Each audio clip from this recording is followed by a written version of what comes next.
Mi búsqueda y lo que me gustaría contar de mi investigación recorre la lógica de la cubierta del libro desde diferentes perspectivas. Hoy puntualmente me quiero enfocar en como mecanismo de marketing editorial, en esta búsqueda de identificar especificidades discursivas en las cubiertas de los libros, observar algunas constantes y variables ahí, detectar qué lógica identitaria tiene esas cubiertas, pero sobre todo hoy voy a pararme en este lugar de cómo esas lógicas de identidad generan interés en el lector. Esta búsqueda de hacer de la cubierta como un mecanismo de marketing editorial, como entender a la cubierta desde ese lugar. Entonces, para eso voy a hacer un breve recorrido de dónde viene mi investigación, que forma parte de una tesis de maestría en crítica de artes, esto, pero me enfoco en un capítulo puntual que me parece interesante para poner en conversación. Breve recorrido de la historia del libro para llegar a donde quiero llegar, que es el rol actual de la cubierta. El libro desde los orígenes de las tablillas o las tabletas de arcilla, en esta cosa rudimentaria, evoluciona en el rollo y el volumen. Todavía el libro acá en esta búsqueda no tiene ningún elemento protector, no tiene una cubierta que sirva como identificador, sino que el texto y el contenido siendo el rey primario. En el códice o códex empieza a aparecer una morfología similar a la del libro actual, donde empezamos a tener algunas rasgos identificadores que ponen en relieve un libro entre los otros libros, y llegamos a la cuarta época del libro, que es el libro impreso. O sea, en el recorrido histórico estamos todavía en los albores de la imprenta. Entonces libro impreso, entendiendo a la imprenta de tipos móviles de Gutenberg, 1440, esto muy, muy lejano en el tiempo, pero empezando a adelantar un poco y siendo más rápido, a principios del siglo XIX, la litografía abarata el proceso de impresión, lo que potencia el uso de la ilustración. Entonces acá empiezan a aparecer más recursos que cambian radicalmente la forma del objeto y sobre todo hacen de la cubierta un elemento donde hay posibilidades de hacer cosas, donde ya no es solamente lo nominativo del título, sino la posibilidad de ilustración me genera un segundo elemento. Más adelantado en el siglo aparece la linotipia, que volvemos al interior del libro, pero permite componer con mayor rapidez. Entonces, esto de hacer líneas complejas en vez de tener los tipos sueltos, ayuda a masificar un poco la cantidad de libros que se pueden producir, lo que redunda en la última revolución tecnológica, previo a la revolución digital, que no es donde yo me quiero parar, que es el offset. Y acá lo que pasa, el offset como habilitador de posibilidades técnicas. En esto de la época de las grandes tiradas, la época del cambio de escala, de puedo imprimir fotografía, puedo imprimir a color y sobre todo puedo imprimir cubiertas en tapa blanda. Y aparece el libro de bolsillo. Entonces, en esta era de las posibilidades técnicas, de la diferencia de escala, el libro de bolsillo genera, más allá del cambio de tamaño, la posibilidad técnica de hacer cosas en la cubierta desde la tapa blanda, a menor costo, a mayor tirada, ampliando las posibilidades de más públicos. Entonces, este factor cubierta genera un escenario diferenciador importante, no solo como identificador, sino como posibilidad de comercialización, de marketing editorial, como le digo yo en esta investigación. Entonces, entrando en esta zona de mitad del siglo XX, tenemos la impresión del libro de bolsillo, el cambio de formatos, la masificación del libro, el llegar a nuevos públicos, el de públicos que no accedían a los bienes culturales empiezan a acceder, empezamos a generar un montón de posibilidades. Entonces, traigo algo de la lógica del mercado de los bienes simbólicos de Pierre Bourdieu, esto de la diferencia del libro entre la lógica simbólica, el contenido, lo que hace al libro como tal, y la lógica económica, el libro inserto en un ecosistema, en el mercado de los bienes culturales, porque el libro es un bien cultural que trae un conocimiento, que trae un texto, que trae un contenido, pero también es un bien económico que se inserta en el mercado de consumo. Entonces, en esa búsqueda de los bienes de consumo, entramos en la lógica de la comercialización y del marketing, para empezar a diferenciar un libro de otro. Ya el libro no se diferencia solo por lo que tiene ahí adentro, sino el elemento diseño gráfico se articula como un diferenciador y como más en la lógica de el packaging, en la lógica de que puede tener el póster de una película, en esa lógica de tengo que enamorar, tengo que convencer, tengo que contar, tengo un montón de posibilidades que desde lo técnico ya lo tengo, desde el offset, y ahora entendiendo el libro como un bien cultural y como un bien económico, puedo ir más allá. El marco teórico, un poco que recorre esta investigación,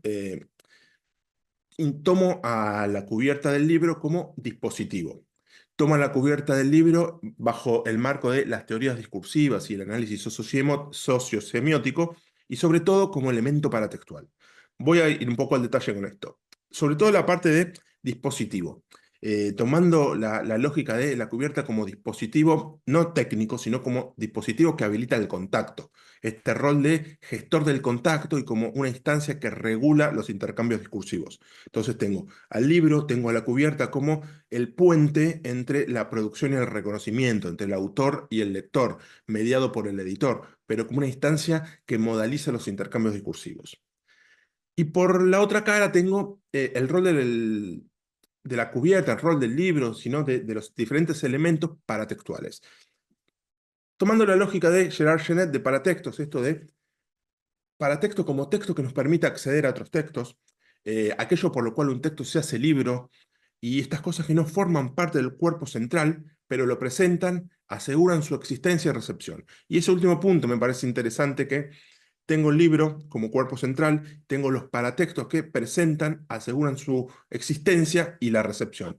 Y en esta lógica de paratextual de Genet, profundizando mínimamente en términos de esta charla, epitextos como la cosa que pasa por fuera del libro y los peritextos como la cosa que pasan dentro del libro. Nos quedamos en la búsqueda de los peritextos, ¿no? Pero primer lugar para textual importante, el título, el primer diferenciador. Bueno, esto es algo que yo tengo en la cubierta, pero que es lo que primero llama la atención, pero como es lo primero, no tiene que ser lo único.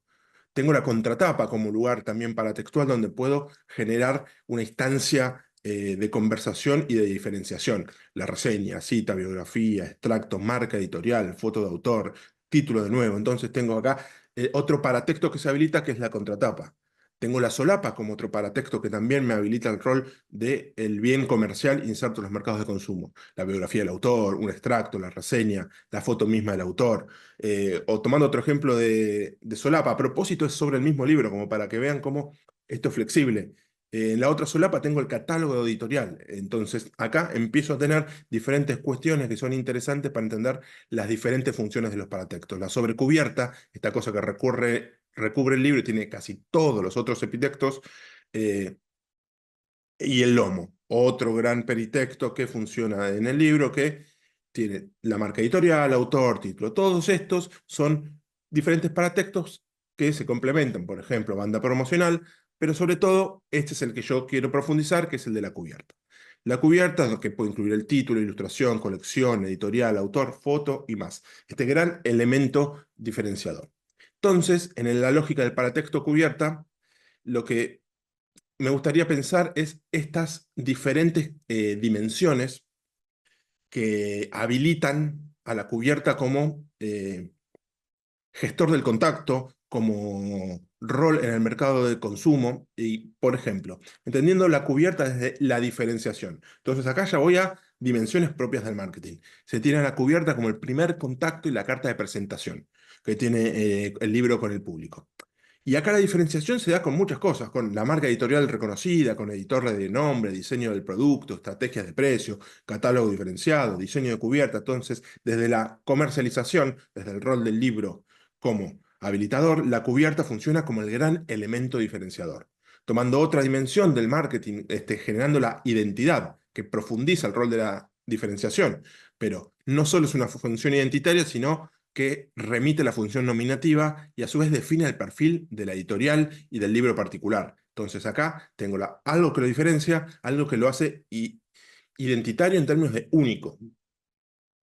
Entonces, profundizando también estas cuestiones de la búsqueda del marketing editorial, la demanda. Entonces yo tengo a la cubierta, tengo al libro y cómo lo trabajo desde la demanda. Bueno, conocimiento del mercado, identificación de posibles públicos y lectores, entender los comportamientos, qué desean, cuáles son las expectativas de estos lectores. Mapear todos estos comportamientos, es cómo usa un libro, cuándo lo usa, cómo, dónde lo lee, cuándo, cómo lo compra, cómo decide entre varios libros, qué le gusta, qué no, qué diseño lo trae y más. Entonces acá hay como pequeños lugares donde en todos puedo ir martillando para ir encontrando diferentes habilitadores en esto de el rol de la cubierta como gestor de contacto.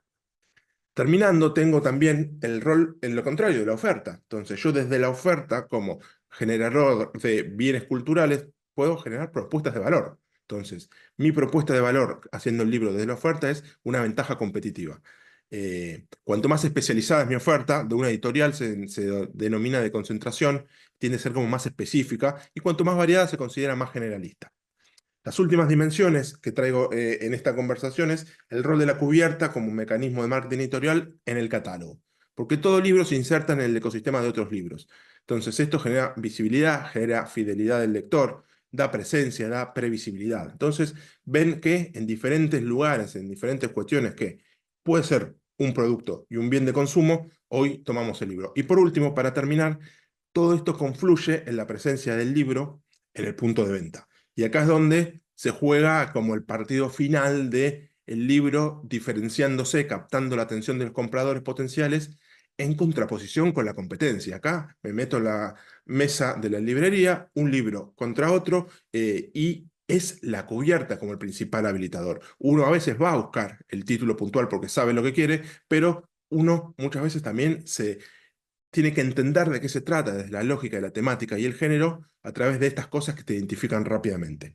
Y sobre todo, y este es el punto donde cierro, este libro inserto en el mercado de consumo, inserto en la librería, influye en la decisión de compra, diferencia el libro de la oferta de la competencia, pero sobre todo esto habilita un montón de posibilidades que voy desde lo técnico, de lo que dije de esta cosa de puedo generar un montón de cuestiones desde el diseño, puedo usar muchas de las dimensiones del marketing, puedo usar un montón de dimensiones desde la lógica de la sociosemiótica y entender esto de el análisis sociodiscursivo en un paratexto muy, muy puntual, que es la cubierta del libro como gran posibilidad para el diseñador para expresar y sobre todo ser el gran impulsor del libro que se articule bien en un mercado de consumo. Así que esa es mi propuesta, espero les haya gustado. Muchas gracias.